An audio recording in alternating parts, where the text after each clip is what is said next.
Hello, boys and girls. We are here with Mrs. Thompson and Mrs. Williams at the Newton Falls Elementary Middle School. We are getting ready to read our last chapter of Charlie Bumpers versus Teacher of the Year. Can you believe that we're on chapter 15 already? Boy, what fun we have had with this book. I can't wait to see how it finishes. But before we begin, I would like to send out a huge thank you to all the businesses who have helped us throughout this entire project. And I'm going to take a second and just list them off now. The Associated School Employees Credit Union, Advanced Auto Parts, Big D's Newton Grill, the Broken Leaf Cafe, Broad Street Vintage, Benson's BS and Collectibles, Chic Hair Salon, The Church Mouse, the City of Newton Falls Utility Department, Fieldview Acres Mercantile, Coal Valley, Dollar General right here by the school, Domino's Pizza, Ed's Barbershop, the Newton Falls Fire Department, Glass Axe Stained Glass Art Studio, Giannino's Pizza, Guns N' Hoses Cafe and Catering, Healthy Treasures, Huntington Bank, IGA of Newton Falls, Joseph's Discount, K&K Market, Mi Amigos, Napa Auto Parts, Peanut Butter Shop, Public Library, Sew and Leather, Shop and Save, The Sacred Space at Solo Styles, Substop, Tiger Den Pizza, Vinny's of Newton Falls, Ziplu, Arby's, Pizza Hut, Dairy Queen, Taco Bell, and Sam's. That was a lot of businesses. Yeah, and amazing. So thankful for everything you did for our kids. We are truly grateful and have had so much fun with this project. So with that, I am going to let Mrs. Thompson read to you our final chapter, and let's see how it ends. Wonder what happens to those shoes. Charlie Bumpers, Chapter 15, Teacher of the Year. When we came back to our classroom from lunch the next day, I saw my desk. What I mean is, I noticed that it was messy again. Pencils and markers were scattered over the top. Some papers were hanging out and a few sheets had fallen on the floor. I don't know how it happens. Maybe there are little guys who live inside my desk. They wait until I'm gone, and then they throw everything around and make a huge mess. I get that. Anyway, I remembered what Dad said about trying, and I didn't want to fight with Mrs. Burke anymore. So I decided to stay in from recess for a couple of minutes to clean up my mess. When everybody else lined up at the door, I stayed put. I must be insane, I thought, missing recess to clean up my desk. Hey, Charlie, Hector said. Aren't you going outside? I'll be there in a minute, I said. I have to do something first. I'll wait for you, he said. Go ahead and start the soccer game, I said. I'll be right out. Mrs. Burke came back in the classroom. I guess she didn't have playground duty that day. What are you doing, Charlie? She asked. Nothing, I said. Of course, she could see I was doing something. I was cleaning out my desk, but I just didn't want to say it. It would sound like I was trying to be perfect, like Samantha Grunsky or something.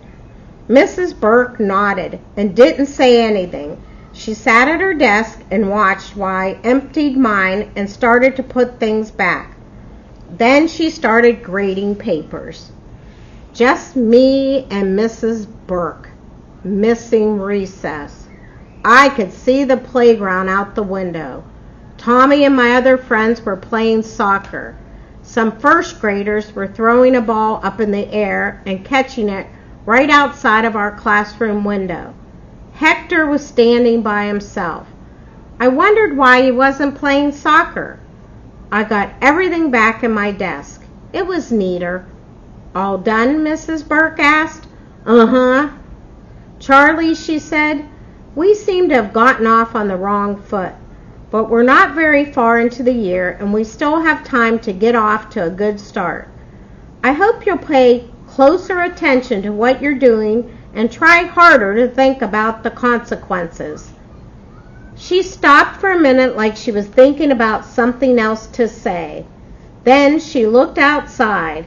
Hector was still standing by himself. She looked back at me.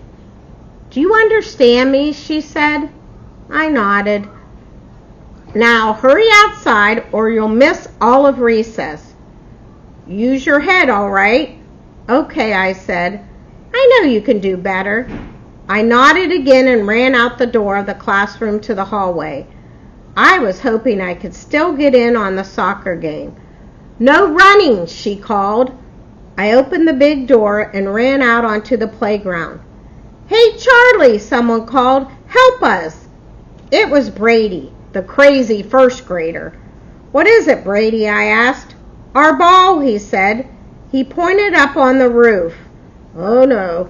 One of General Schuler's new blue and white soccer balls was balanced on the edge, stuck in the gutter.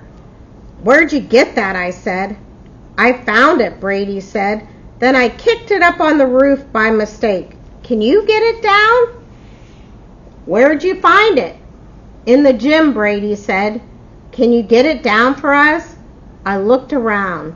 The intergalactic supreme commander was talking with a second grade teacher over by the gym.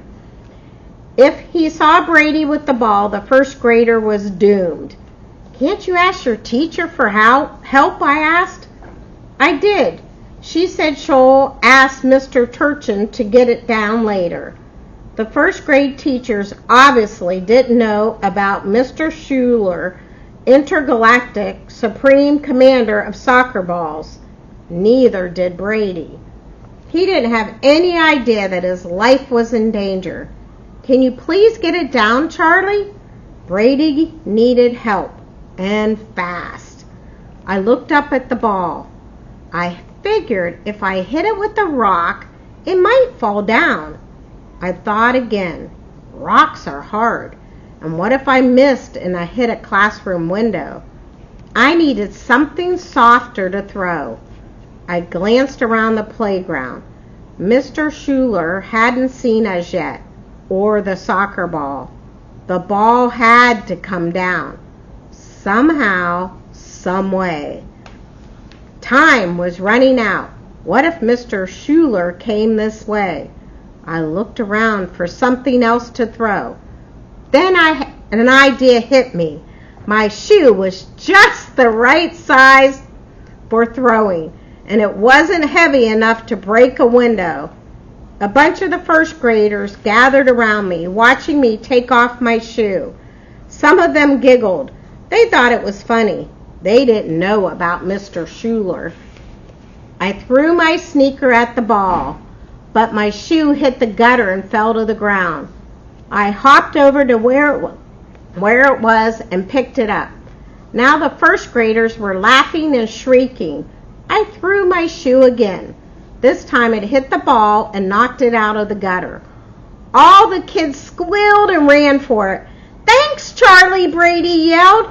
He grabbed the ball and ran off with it. I was a hero. There was just one problem. My shoe didn't come down. When I backed away from the building, I could see it sticking up out of the gutter. A kid screamed, "Charlie's shoe's on the roof!" For some reason, everyone thought it was the most hilarious thing that had ever happened. Funnier than a person covered in wads of toilet paper. Funnier than a person hanging from the classroom door. Maybe even funnier than hitting Mrs. Burke with my sneaker. Then I remembered exactly what she'd said to me last year in the hallway. "If you ever throw a shoe in school again, you'll stay in from recess for the rest of your life." Soon, everyone on the playground was whooping and shrieking and pointing at my shoe on the roof, while I was standing there wearing only one shoe. I felt like a bozo. I was a bozo. All the noise had attracted the attention of teachers on the playground and the attention of Mr. Schuler. He was marching toward us. Brady and another kid were kicking his new blue and white soccer ball back and forth. "May I have the ball?" he said, and they gave it to him. "Where did you get this?" he asked. They pointed at me. "Charlie got it for us." "Me? Oh no! Boogers!" General Schuler glared at me. "Haven't I talked to you before about gym equipment?" he asked. The general didn't let me finish. I don't want your excuses. He then looked down at my feet. Where's your other shoe? I pointed to the roof. I could see his neck was getting red. He had a big neck connected to a big head and big shoulders. Just then the fourth graders came up the walk, heading back to class. Samantha Grunsky walked by. Oh, wow, she said. Mrs. Burke will just love this. When Tommy saw me with Mr. Schuler, his eyes got big. He tried to save me. Charlie, he said, I think Mrs. Burke wants you right now. Not yet, Mr. Schuler said. Tommy looked at me and shook his head. Go on inside, Mr. Schuler said to Tommy. The last one in line was Hector. Mr. Schuler, he began. Charlie didn't. Head on back to class, son, said the general. But, no buts, the general said. Hector gave me a sad look, then went inside. Mr. Schuler looked at his watch and shook his head. I have a class now, he told me, but I'm going to talk with your teacher about your behavior. What do you think about that? Trick question. No good answer. I really wanted to explain, but I didn't say anything. Get back to your classroom, he said. Then he turned and left. But I didn't go back. I didn't want to go back. I wanted to disappear.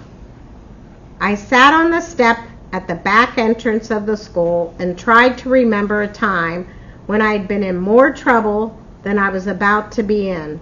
I thought about the time I broke a glass door in my grandparents' living room when I was swinging a baseball bat in the house, and the time I flushed Matt's cap down the toilet with water and water flooded all over the bathroom, and the time I left the air out of one of the tires on my dad's car by accident with Tommy. But this was worse. It was like everything I'd ever done wrong had all been adding up.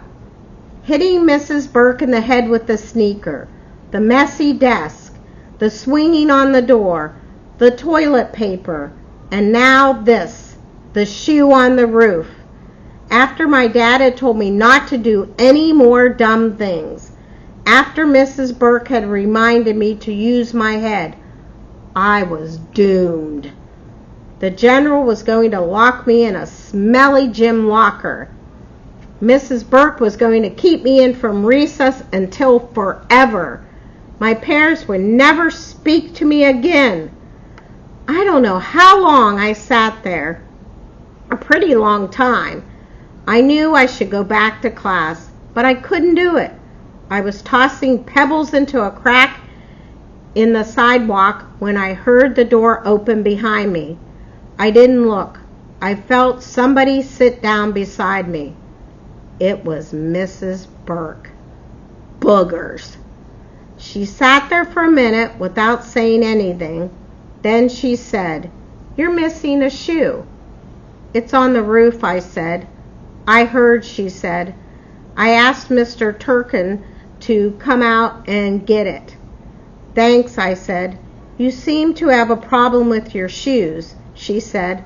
Her face was very serious. I guess I do, I said. Just then, Mr. Turkin came out the door carrying a ladder. Hello, Mr. Turkin, Mrs. Burke said. One of my students seemed to have misplaced his shoe. So I heard, he said. He acted like it was a very normal thing for a shoe to be on the roof. I wondered if he'd had to rescue other kids' shoes from on top of the school.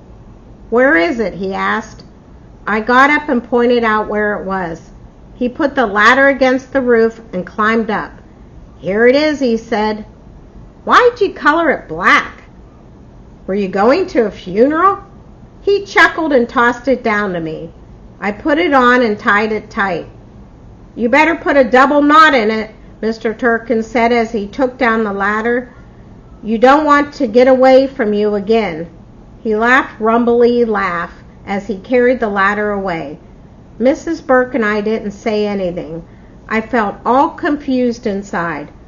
Mad at myself, mad at Mr. Schuler, mad at the whole world. I could feel my eyes welling up with tears.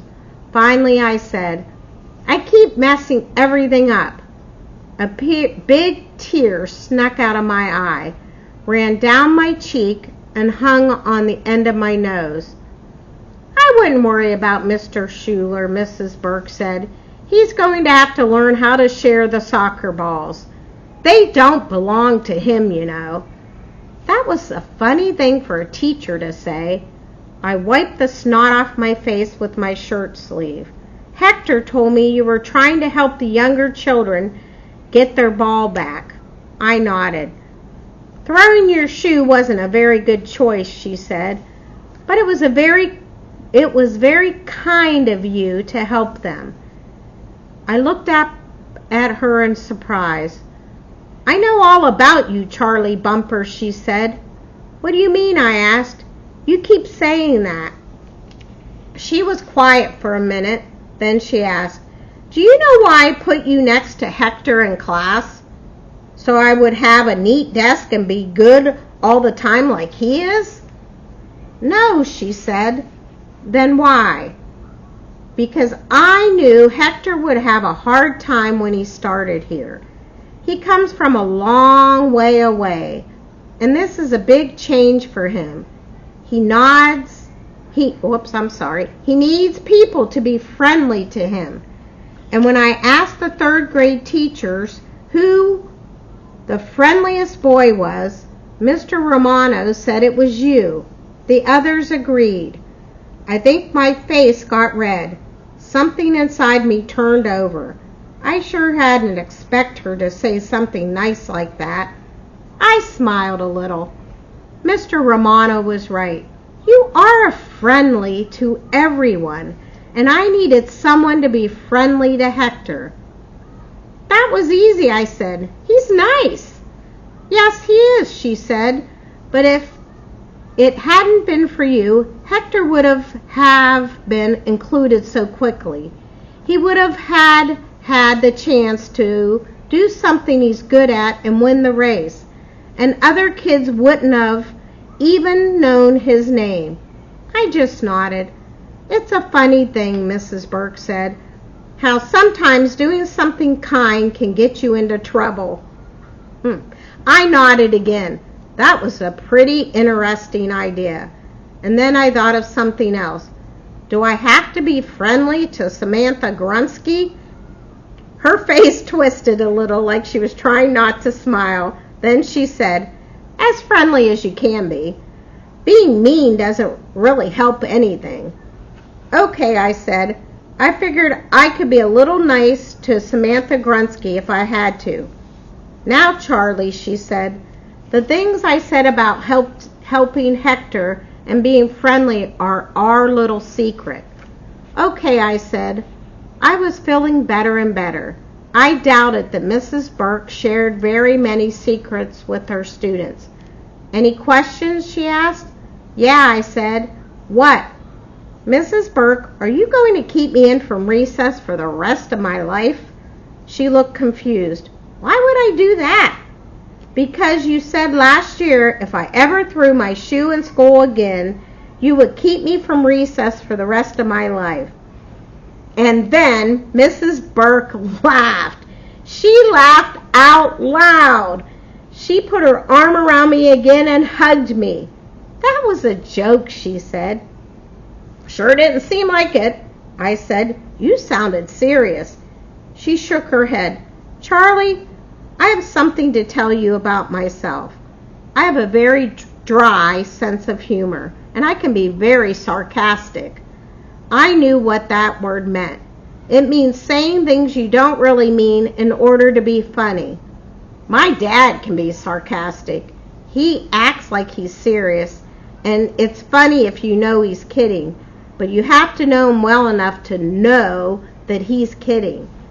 I guess it was the same with Mrs. Burke. Suddenly, everything made a lot of sense. All her talk about her class being a prison and calling the superintendent and burying me like a mummy, It was all supposed to be funny. My dad's like that, I said, and so's my brother Matt. Good. Well, then you understand.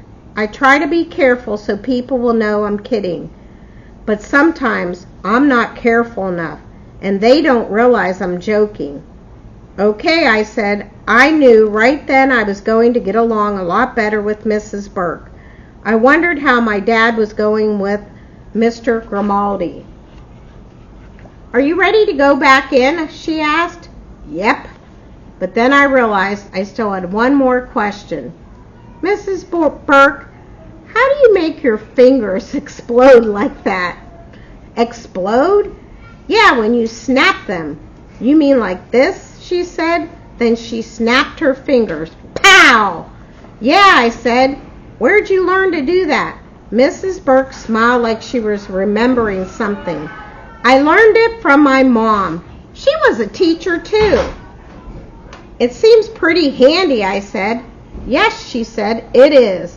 We headed back to the classroom.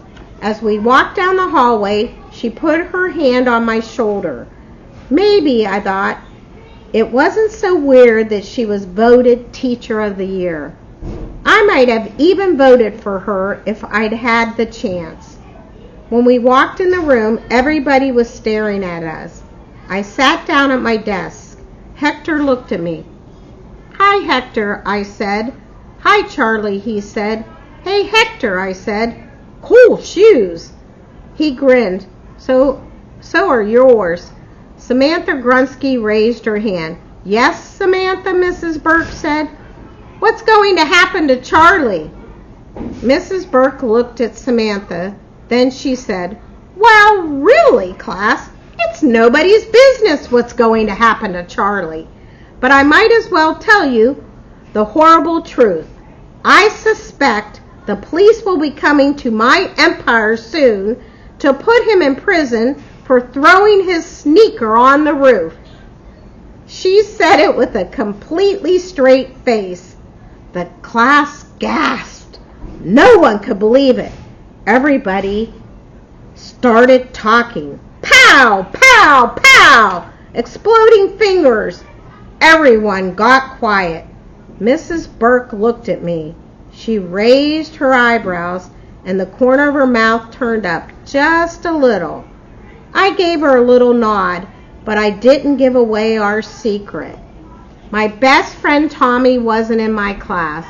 Samantha Grunsky was. That was too bad. But I had my new friend Hector, and I had Mrs. Burke for a teacher, and that was pretty good. And that is the end of Charlie Bumpers versus the Teacher of the Year. I hope you get the books. There are more series of these Charlie Bumper books. Maybe we'll get to read one next. Hope you all enjoyed.